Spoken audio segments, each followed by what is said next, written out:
Joining me now, Eric Guster, Judith Miller, and Katrina Pearson. All right, Katrina, it's the old word game again.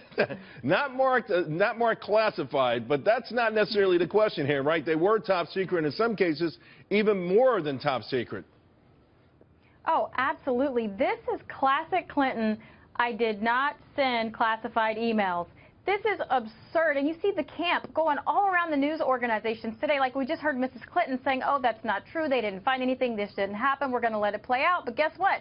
It's going to play out in the public opinion at this point because there were serious things found in this email, and we already know that this server, Charles, had been hacked. Well, here's the thing, Judith. We're talking now about the Special Access Program, the SAP. Many are saying this is a game changer. You have to have a certain level of top secret clearance to even get to this. So exclusive, in fact, that there's certain lawmakers that can't even look at these emails right now or open them. Absolutely, Charles, but the FBI can look at these emails, and surely Mrs. Clinton, being an experienced government official, must have known how sensitive the information was in some of those emails, whether or not it was marked. Plus, there was another earlier email, if you recall, in which Mrs. Clinton said, can we please take the headers, that is the top of the email, off, which would have contained perhaps a marking. Now, those headers probably said what, top secret? It might have, or it might have said sensitive information, or we don't know what it said. But the two facts, the two pieces of evidence together are big trouble for Mrs. Clinton, and she's finally had to address it today. Charles, this story broke on Tuesday. The New York Times did a very modest little story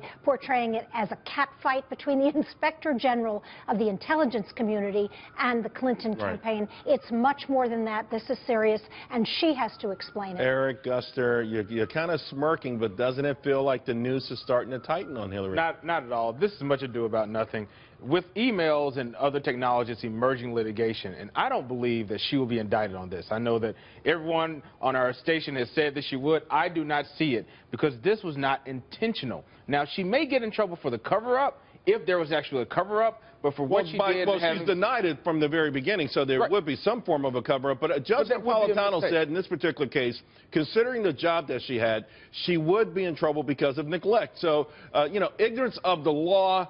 She understood her role was not to allow top secret or classified information on a private server. It had to go through the government and network. But like I said, it's still emerging litigation. We've never had a case just like this one because people are still learning about email, still learning about how to have a server protected because we're not talking about private. We're talking about the Secretary of State. I know, but some private servers are more protected than those of the government. But this one wasn't. We already know that. We're not totally sure. And more than that, I have not said that she's going to be indicted, and I've been commenting on this case. I don't think that's the issue right now. You can be indicted by the law, but you can also be indicted on lack of trust by the public. Well, I think she's losing that race big time, but I also think, Katrina, that she could, I think there's a strong likelihood that she will be indicted either by the Obama administration or the next administration.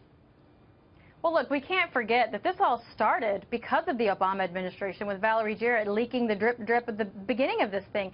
But I have to take issue with maybe email is new to some people, but being the Secretary of State is not. Handling classified information and documents are not. This is not something that's new, particularly when she told her staff to remove those headers. That is absurd. She is responsible. She should be held accountable, and she did violate the law.